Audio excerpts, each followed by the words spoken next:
Good evening and welcome to our nightly news program. I'm your host, Grifa Zachary, bringing you the latest updates from around the world live on All 24 News Channel from the capital Algiers. In today's headlines,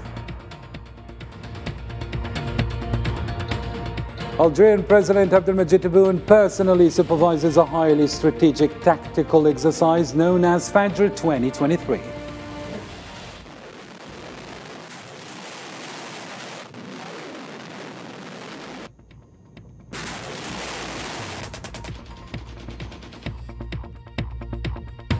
Also coming up, significant amount of cannabis originating from Morocco was seized by security forces in Iran, Western Algeria, successfully dismantling a cross-border criminal network engaged in drug smuggling.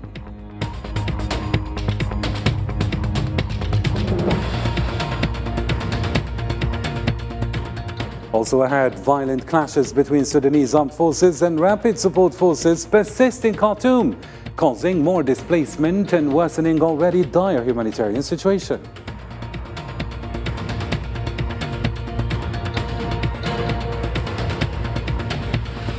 And a group of Zionist state-backed armed settlers attacked villagers and burned agricultural crops north of Ramallah, stirring worldwide condemnation.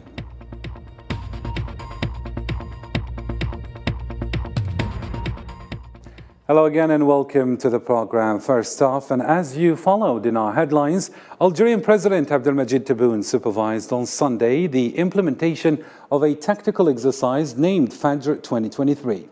This exercise focused on shooting techniques and maneuvering capabilities with an emphasis on precision and coordination.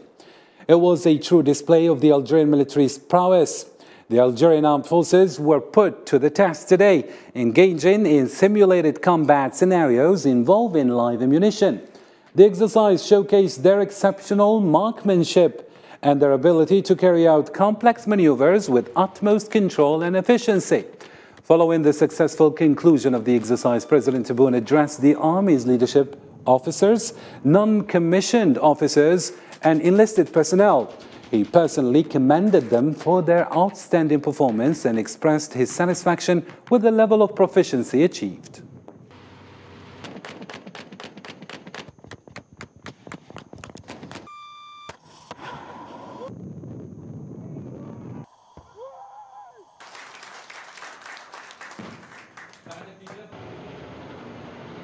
اسمحوا لي أن أعبر بافتخاري وشعور بالشرف وأي شرف لتواجدي معكم. وكنت منذ زمان مع السيد فارق الأول أتمنى أن أشارككم في عمليات مثل هذه.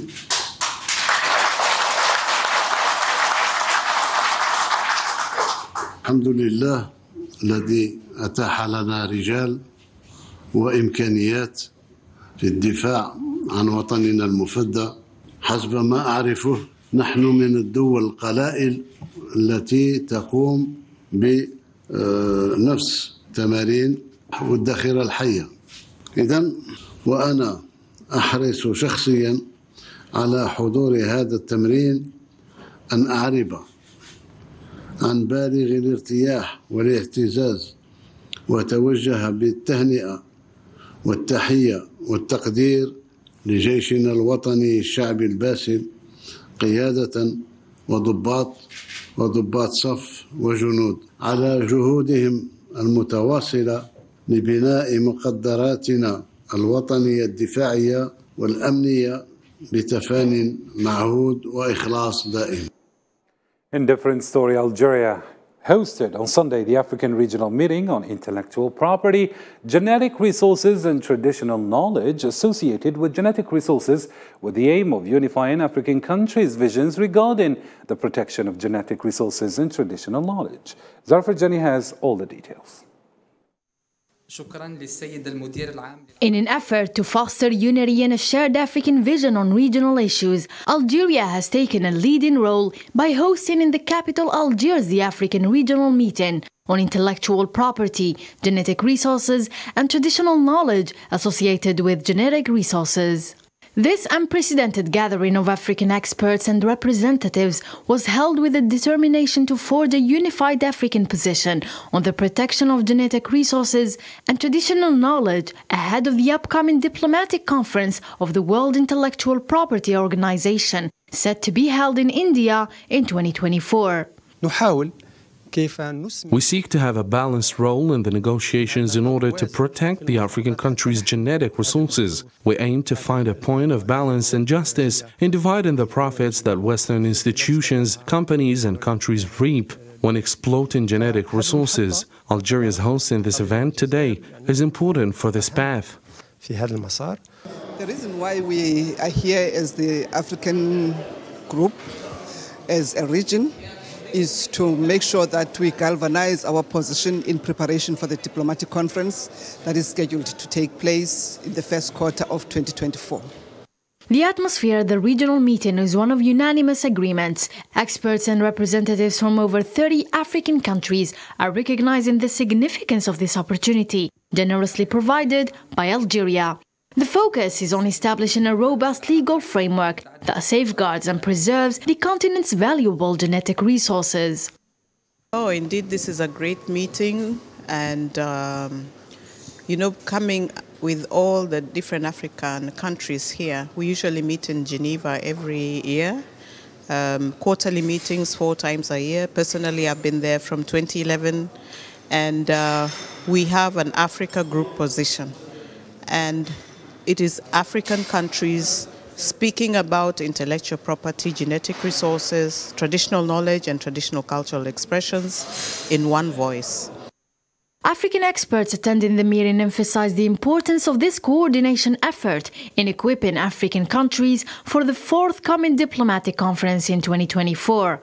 The goal is to present a well-studied and unified legal framework, empowering Africa to play a pivotal role in the final negotiations on genetic resources and the rights of the nations involved. In other news, Syrian Foreign Minister Faisal al-Miqdad welcomed Ambassador Kamal Bouchama as the new Algerian ambassador to Damascus. The Syrian news agency reported that Minister Miqdad emphasized the strong ties between Syria and Algeria, highlighting the need to further enhance them across various sectors to overcome present challenges. The minister also emphasized the importance of progressing with the joint higher committee between the two nations. Ambassador Bouchama expressed his commitment to diligently execute the directives from Algerian leadership to bolster bilateral relations for the mutual benefit of both nations. Clean Power Engineering predicts that Algeria will spearhead the regional race to export hydrogen and green ammonia to Europe in the upcoming years.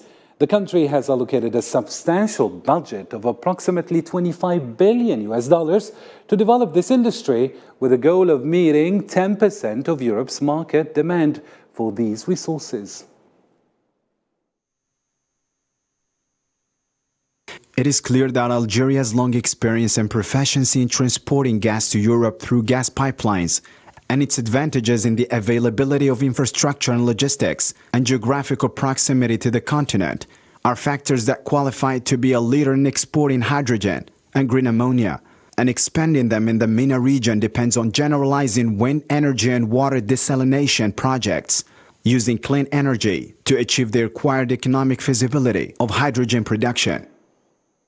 Security forces in Iran, Western Algeria, successfully dismantled a cross-border criminal network engaged in drug smuggling. They seized a significant amount of cannabis originating from Morocco and arrested multiple individuals involved in the operation. The anti-narcotics squad received intelligence about a narcotics shipment entering Algeria from Morocco. Acting swiftly, they apprehended 6 individuals, including one with an outstanding arrest warrant, and confiscated 165 kilograms of drugs. The suspects have been presented to the public prosecutor on charges of drug smuggling as part of an organized transnational criminal group.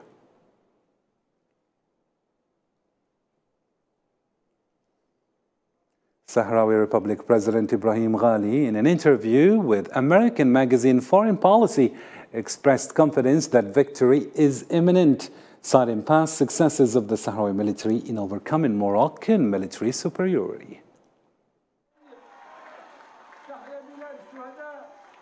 The Sahrawi military experience has proven that the Sahrawi army is capable of overcoming Moroccan military superiority, and victory is only a matter of time, as each generation carries and develops the cause within it. The previous experience of the Sahrawi People's Liberation Army fighters made it confident of resolving the conflict, just as we were able to confront Moroccan military supremacy in the past.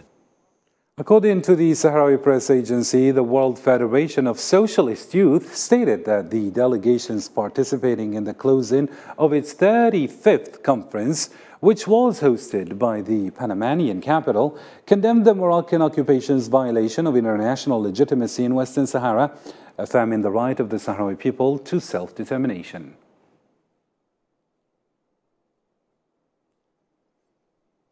A year after Melilla massacre, hundreds of protesters gathered in different cities in Spain to express their anger over the violations used by both Morocco and Spain, in which 23 people died and many have got injured.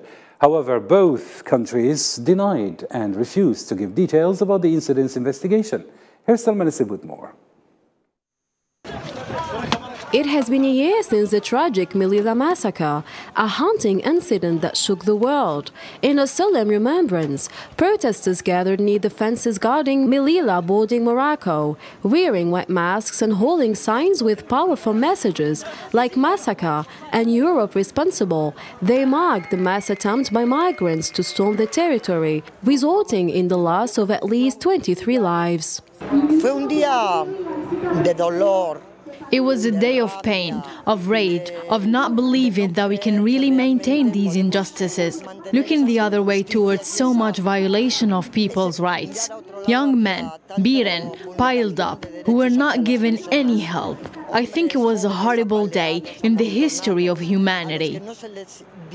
These marches, organized by various right groups, took place in several Spanish cities, including Madrid and Barcelona.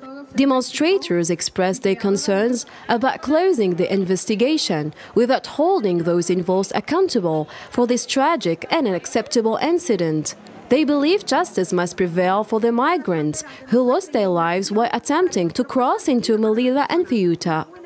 Representatives from the Spanish umbrella rights organization, Caravan of Open Borders, addressed the crowd outside Parliament in Madrid. They condemned the actions of Moroccan and Spanish law enforcement officers, alleging violations of basic human rights during their response to the incident. These advocates argued that more needs to be done to ensure those responsible are brought to justice. In a report by Amnesty International, it is asserted that both Spanish and Moroccan authorities contributed to the loss of dozens of lives. Amnesty International analyzed videos, satellite images, and conducted interviews with migrants present at the border during the storming. The methods used by Moroccan and Spanish authorities at the border crossing, known as Barriuchino, contributed to the deaths of at least 37 people and to injuries to dozens more. Some of the actions by Spanish and Moroccan officials may amount to breaches of the right to be free from torture and other ill treatment. While Amnesty International accuses the authorities, both Morocco and Spain have denied using excessive force, shifting the blame onto the migrants for the violence they ensured. The failure to thoroughly investigate this disaster is not only a violation of international law, but also a breach of human rights, according to Amnesty International. Syrian Ambassador Hossam ad-Din Ala presented his credentials to the Secretary General of the League of Arab States, marking his appointment as Syria's representative. This comes after the League's decision to restore Syrian delegations' participation in its meetings, ending an 11-year suspension of Syria's membership. Ambassador Ala previously served as Syria's permanent representative to the United Nations office in Geneva for 8 years, and held diplomatic posts in the Vatican, Spain, and the Syrian mission to the United Nations in New York from 1996 to 2001.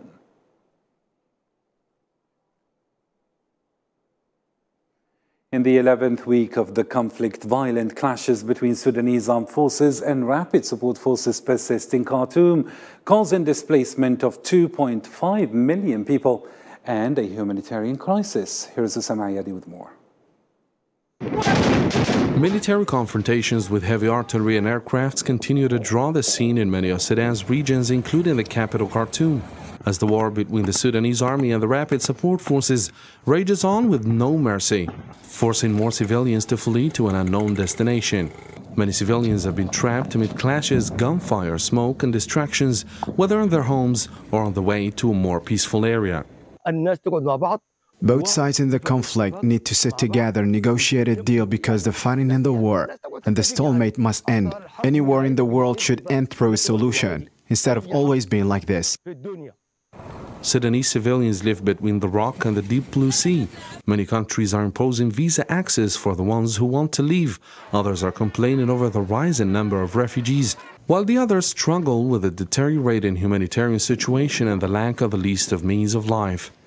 I came to Cairo 3 weeks ago. We tried to survive in the first days of the war by staying at home and not leaving Shambat.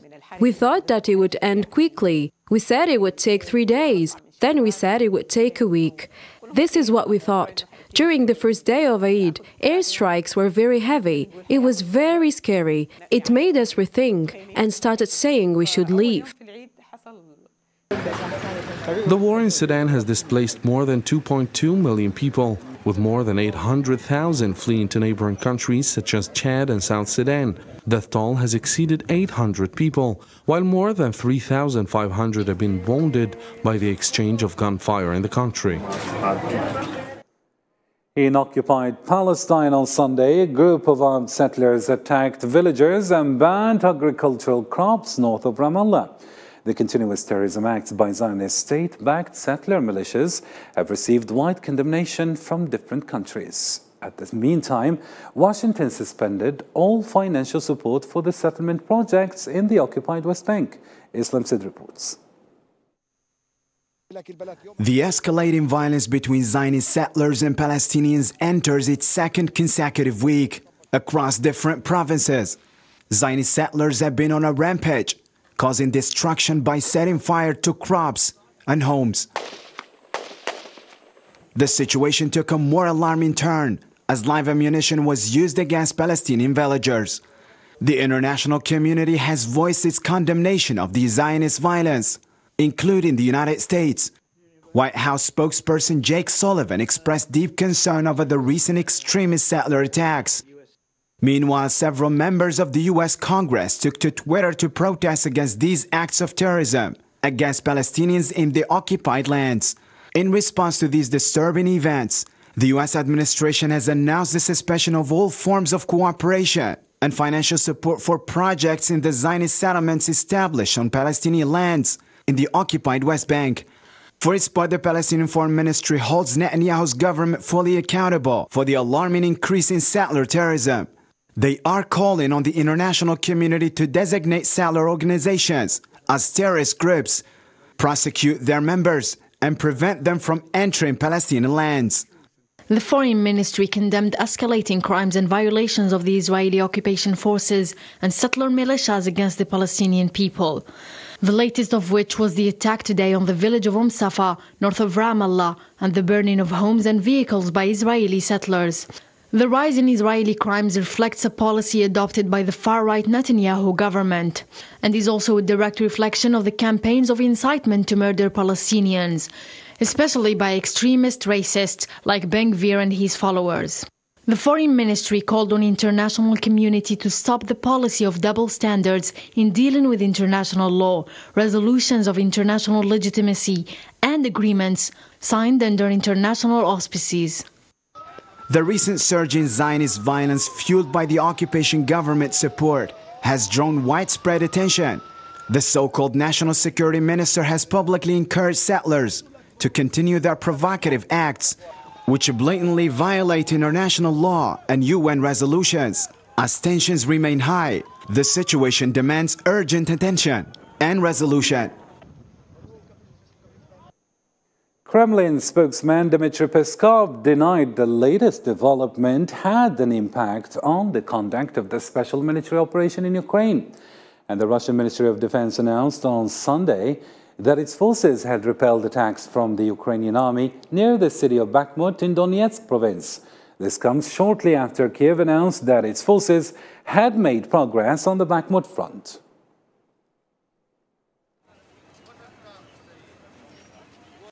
It was agreed that the Wagner PMC will return to their camps. Some of them who wish to do so in the future will sign contracts with the Ministry of Defense. This applies to those units that did not take part in this campaign. Indeed, there were such compounds that came to their senses right from the start and returned. In a related context, Russian President Vladimir Putin emphasized his close collaboration with Defense Ministry officials.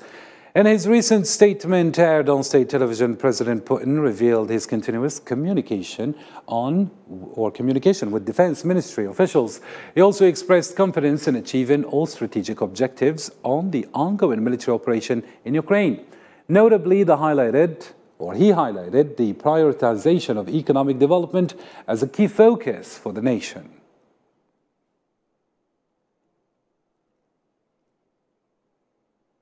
To other topical news, on Saturday night, a horrifying shooting incident in northern Honduras has claimed the lives of at least 11 people, 10 men and 1 woman, with several others injured. Armed individuals reportedly stormed a billiard saloon, indiscriminately targeting customers at close range before fleeing the scene. This senseless act of violence sent shockwaves through the community as authorities scrambled to respond to the harrowing situation. In response to the shooting, President of Honduras swiftly implemented a special curfew for Choloma, the location of the incident. The curfew, in effect from 9 p.m. to 4 a.m. local time for the next 15 days, aims to ensure the safety and security of the residents. Additionally, the president announced a reward of approximately $32,000 for any information leading to the capture of those responsible for this heinous crime. On Sunday, hundreds of thousands of pilgrims in the holy site of Mecca began performing tawaf around the holy Kaaba, marking the commencement of the rituals of Hajj or Islamic pilgrimage. The Saudi authorities said that the number of pilgrims of all nationalities flooded the streets of the holy city for Muslims, and the number exceeded more than 1,600,000 pilgrims after Saudi Arabia allowed Muslims to perform Hajj this year without any restrictions.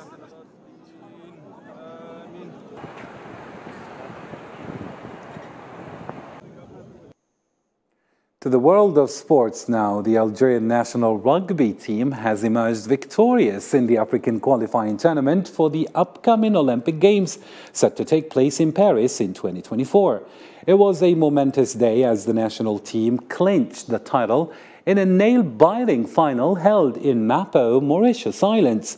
The Algerian team showcased their exceptional skills and determination, defeating Nigeria with an impressive score of 24-5.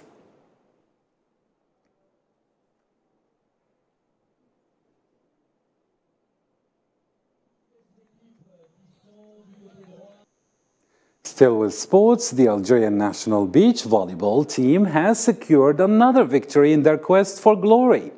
In the second round of the first group competition, the Algerian team clashed with their Gambian counterparts, showcasing their skills and determination on the sandy court. The Greens secured a well-deserved win following their earlier victory against the host country's national team, Tunisia, in the opening round.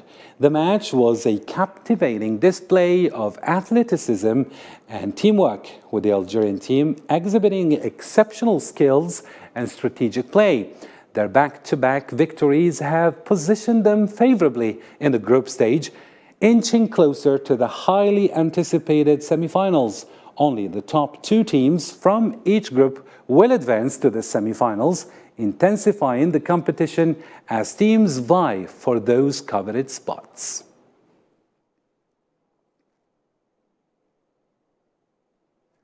Well, that's the end of our news program for tonight, but do stay tuned to this channel for more news around the world, or you can follow our social media platforms. I'm Karim Fazakari signing off. Till next time, take care.